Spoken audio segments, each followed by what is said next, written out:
आज आपण अगदी मस्त असा झटपट होणारा मऊ लुसलुशीत तांदळाचं पीठ आणि रवा वापरून अगदी मस्त असा ढोकळा बनवणार आहोत. करायला अगदी सोपी अशी ही रेसिपी आहे. तर पटकन रेसिपीला सुरुवात करूया.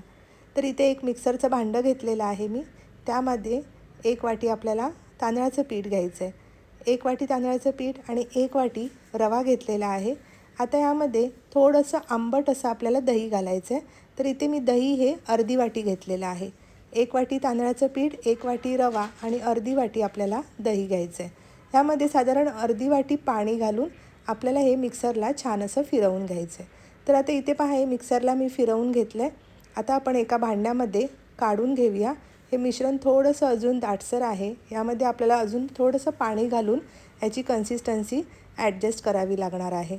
तर सुरुवातीला अगोदर हे भांड्यामध्ये सगळं पहा, हे मिश्रण मी काढून घेते आणि त्यानंतर यामध्ये आपल्याला थोडं थोडं पाणी घालायचं आहे. सुरुवातीला आपण अर्धी वाटी इतकं पाणी घातलं होतं. आता परत मिक्सरच्या भांड्यामध्ये अर्धी वाटी इतकं पाणी घालून आपण हे मिश्रण छान असं सैलसर करून घ्यायचं आहे. खूप जास्त घट्टही नाही आणि खूप जास्त पातळही नाही. छान असं चमच्याने पहा हे फेटून घेतलं आहे, म्हणजे अगदी मिश्रण हे हलकं होतं. आता ह्यामध्ये चवीप्रमाणे मीठ घालायचं आहे आणि त्यानंतर इथे मी इनो घातलेला आहे. इनोऐवजी खायचा सोडा घातला तरीसुद्धा चालू शकेल. 1 पाव टीस्पून खायचा सोडा घातला तरीसुद्धा चालू शकेल. तर आता इनो घातल्यानंतर छान असं हे भाप फेटून घेतलेलं आहे आणि एका भांड्याला मी सुरुवातीलाच तेल लावून ठेवलं होतं आणि त्यामध्ये हे सगळं मिश्रण आपल्याला असं ओतायचं आहे. असं जर भांडं नसेल तर कुठलाही एखादा स्टीलचा डबा किंवा कुकरचा डबा घेतला तरीसुद्धा चालू शकेल. भांडं थोडंसं असं हलकं टॅप करायचं, म्हणजे आतमध्ये हवेचे बुडबुडे असतील ते निघून जातील. वरून लाल मिरची पावडर अशी भुरभुरवली आहे, म्हणजे ढोकळा दिसायला अगदी छान दिसतो. तर आता इथे पहा, इथे मी कढईमध्ये पाणी असं उकळवत ठेवलेलं होतं.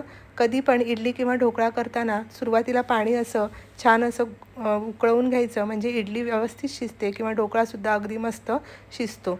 तर आता इथे हे 15 मिनटासाठी मी हे वाफवून घेणार आहे. आपल्याला ढोकळा शिजवून घ्यायचा आहे.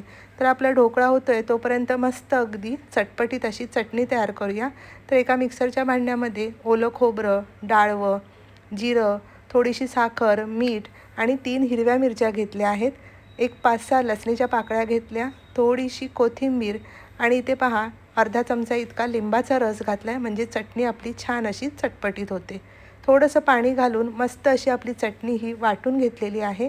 हिला तुम्ही फोडणीसुद्धा देऊ शकता, पण इथे मी ही अशीच ठेवणार आहे. तर आपली चटणी झाली आणि इथे 15 मिनटं झाली आहेत. पहा मस्त अगदी आपला ढोकळा छान असा तयार झालेला आहे. टूथपिकने किंवा असं सुरीने आपण चेक करूया. सुरी अगदी स्वच्छ अशी निघालेली आहे, म्हणजे आपला ढोकळा व्यवस्थित असा तयार झालेला आहे. आता मी हा गॅस बंद केला आहे आणि इथे हा भांडं आपण बाहेर काढून ठेवलेलं आहे.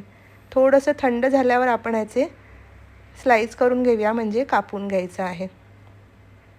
तर 10 मिनिटांनी इथे पहा ढोकळा छान असा हा थंड झाला आहे आणि इथे ह्याचे मी हे स्लाईस करून घेते. आपल्याला हव्या त्या आकारामध्ये ह्याचे पीसेस करून घ्यायचे. अगदी मस्त असा हा मऊसूत ढोकळा तयार होतो. हे पहा छान अगदी स्पॉन्जी झालेला आहे. अगदी सुरेख अशी ह्याला जाळीसुद्धा आलेली आहे आणि अगदी स्पॉन्जी असा हा ढोकळा तयार झालेला आहे.